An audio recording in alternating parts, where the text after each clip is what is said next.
हमारा next topic है proteins.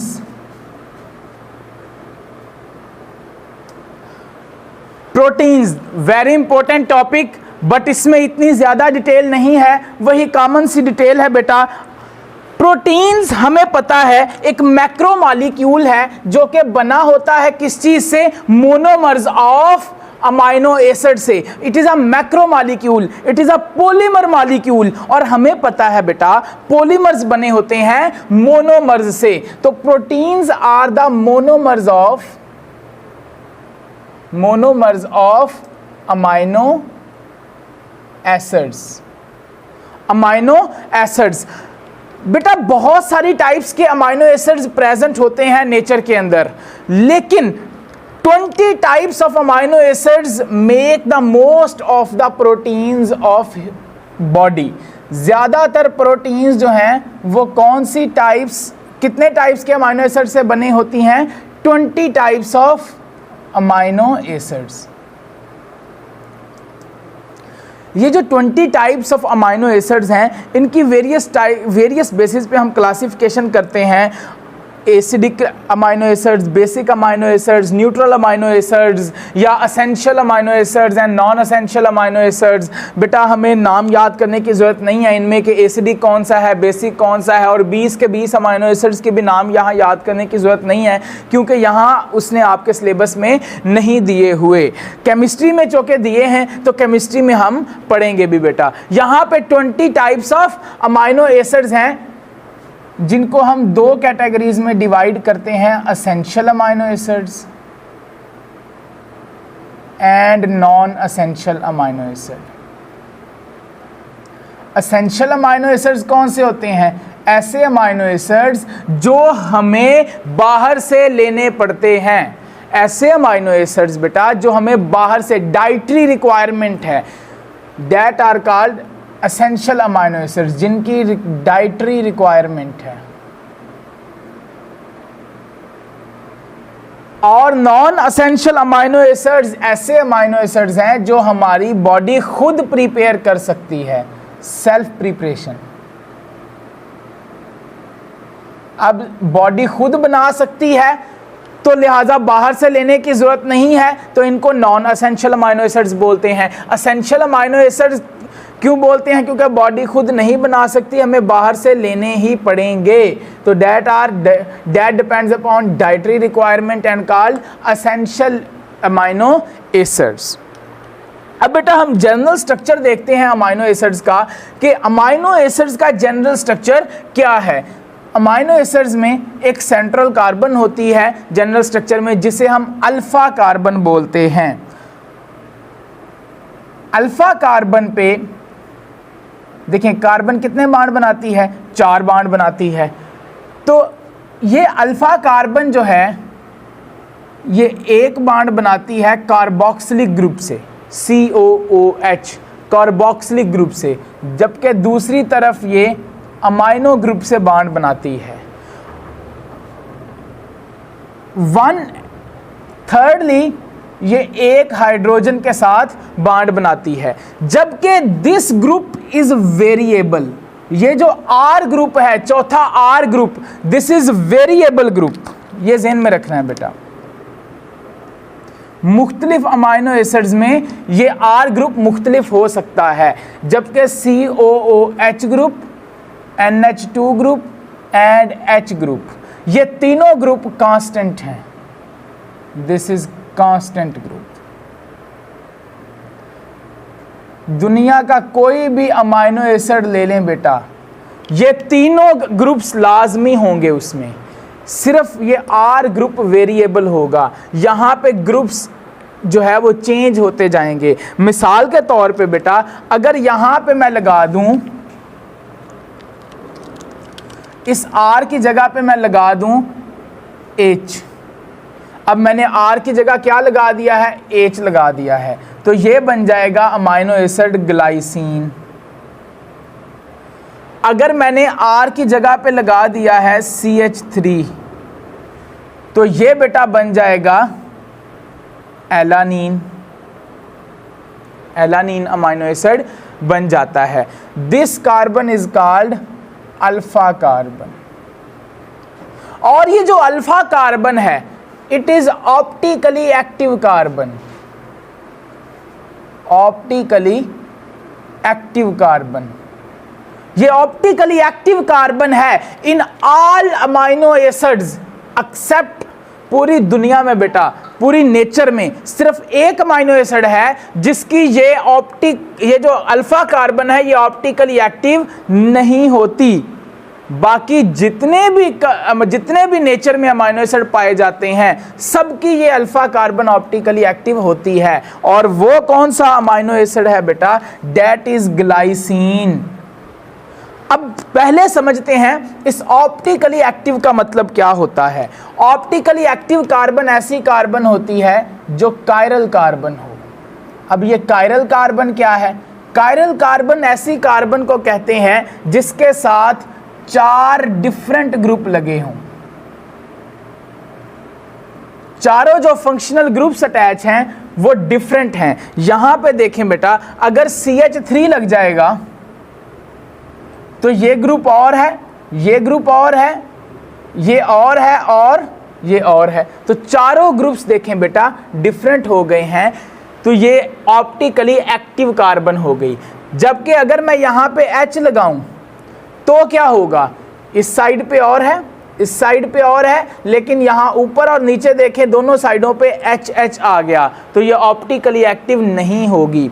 तो ग्लाइसिन अमाइनो एसिड एक ऐसा अमाइनो एसिड है जो ऑप्टिकली एक्टिव अमाइनो एसिड नहीं है। बाकी सारे के सारे अमाइनो एसिड में अल्फा कार्बन ऑप्टिकली एक्टिव होती है क्योंकि वो कायरल होती है, चारों डिफरेंट ग्रुप्स अटैच होते हैं, तो सारे के सारे amino acids optically active amino acids होंगे बेटा।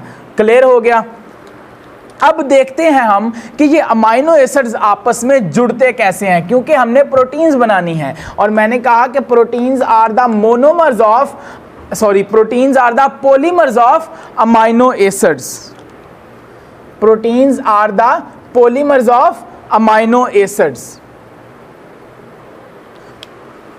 तो चूंकि मोनोमर्स कौन से हैं प्रोटीन्स में? अमाइनो एसिड्स हैं। मोनोमर्स अमाइनो एसिड्स मिलते हैं और प्रोटीन बनती है। तो यहाँ पे हम देखते हैं कि किस तरह अमाइनो एसिड्स मिलते हैं और एक प्रोटीन मॉलिक्यूल बनता है। फॉर एग्जाम्पल बेटा, this is 1 amino acid molecule, carboxylic group इस साइड पे, amino group, here is CH3 alanine और here is H ग्रुप। ये एक अमाइनो एसिड है, that is alanine. Next amino acid देखते हैं हम, this is C, here is N, here is amino group, यहाँ पे C डबल बॉन्ड OH और इस साइड पे H लग गया और इस साइड पे भी H लग गया। तो ये अमाइनो एसिड कौन सा हो जाएगा? ग्लाइसिन। क्या हो जाएगा? ग्लाइसिन। अब देखते हैं ये आपस में मिलते कैसे हैं। कार्बोक्सिलिक एसिड से बेटा OH जाता है और अमाइनो ग्रुप से H जाता है, तो ये मिलके क्या बन जाता है? वाटर। इस रिएक्शन को क्या कहेंगे बेटा? जिसमें वाटर रिलीज हो रहा है और 2 मॉलिक्यूल मिल रहे हैं। This reaction is called condensation reaction. Condensation reaction, इसे हम डिहाइड्रेशन रिएक्शन भी बोलते हैं। क्यों भाई? कह सकते हैं ना, क्योंकि वाटर रिलीज हो रहा है। अब रिजल्टेंट मॉलिक्यूल कैसे बनेगा देखते हैं जरा। यहां पे C, CH3, H, N, H amino group, this is C double bond O। अब ये OH तो निकल गया है और इसका H निकल गया है, तो यहां पे C का और N का बॉन्ड बन गया है और N के साथ क्या अटैच है? H अटैच है और यहाँ पे C, H, H, C double bond O and OH carboxylic group. अब देखें बेटा यहां पे बॉन्ड किस किस के दरमियान जो बना है नया, C और N के दरमियान, C और N के दरमियान बॉन्ड बना है। So this bond is called peptide bond, this CN bond is called peptide bond, इसे हम पेप्टाइड बॉन्ड पढ़ते हैं बेटा। यहां पे देखें इस पूरे जो मॉलिक्यूल है इसका नाम क्या होगा, पहला क्या है एलानीन, दूसरा क्या है ग्लाइसिन। तो जब भी बेटा अमाइनो एसिड का नाम लिखते हैं, जब अमाइनो एसिड्स मिलते हैं और उनका कंबाइन नाम लिखते हैं, तो ये जो पहले वाला अमाइनो एसिड होता है इसके साथ हम क्या लगाते हैं, YL लगा देते हैं। जैसा कि क्या बन गया, एलानाइल ग्लाइसिन। ये बेटा मैंने जानबूझ के इसे उलट किया है, आपकी बुक में पहले ग्लाइसिन है बाद में एलानीन है, तो ग्लाइसाइल एलानीन है, मैंने इसको उलट करके एलानाइल ग्लाइसिन बना दिया ताकि आप जो है वो रट्टे वाला सीन, आपको सिर्फ रट्टे वाले सीन पे ना रहें, आपका कॉन्सेप्ट क्लियर हो जाए कि कोई भी अमाइनो एसिड्स आ जाएं तो उनका नाम कैसे लिखना है। पहले जितने भी अमाइनो एसिड आएंगे, फॉर एग्जाम्पल यहाँ से पहले ग्लाइसिन आ जाता है, मैं यहाँ पे ग्लाइसिन बना देता हूँ, हम ये एक और यहां पे जोड़ देते हैं बेटा।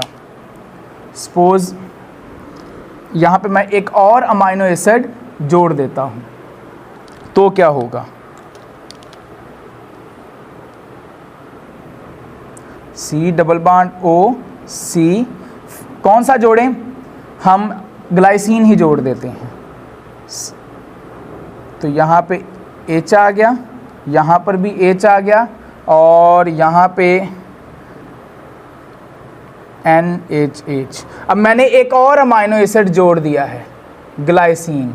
तो अब फिर ये जो पूरी चेन बनी है इस चेन का नाम क्या होगा, इस चेन का नाम होगा ग्लाइसाइल एलानाइल ग्लाइसिन। क्लियर हो गया, ग्लाइसाइल एलानाइल ग्लाइसिन। बेटा यहां पे देखें जब दो अमाइनो एसिड मिले और उनके दरमियान एक पेप्टाइड बॉन्ड बना, यहां पे ये पेप्टाइड बॉन्ड है। जब दो अमाइनो एसिड मिलेंगे, एक अमाइनो एसिड और दूसरा अमाइनो एसिड, उनके दरमियान जो बॉन्ड है उसे क्या कहेंगे, पेप्टाइड बॉन्ड कहेंगे। जब दो अमाइनो एसिड मिलेंगे तो इस मॉलिक्यूल को क्या कहेंगे, डाइपेप्टाइड। क्या बोलेंगे बेटा, डाइपेप्टाइड। अब यहां पे देखें कितने अमाइनो एसिड जोड़े हैं मैंने, 3, पहला ग्लाइसिन, दूसरा एलानीन और तीसरा अगेन ग्लाइसिन, तो इसे क्या बोलेंगे, ट्राइपेप्टाइड। क्या बोलेंगे बेटा, ट्राइपेप्टाइड। एक बात यहां पे आपको नजर आ रही होगी कि डाइपेप्टाइड के अंदर नंबर ऑफ पेप्टाइड बॉन्ड्स कितने हैं, 1। Number of peptide bonds in dipeptide,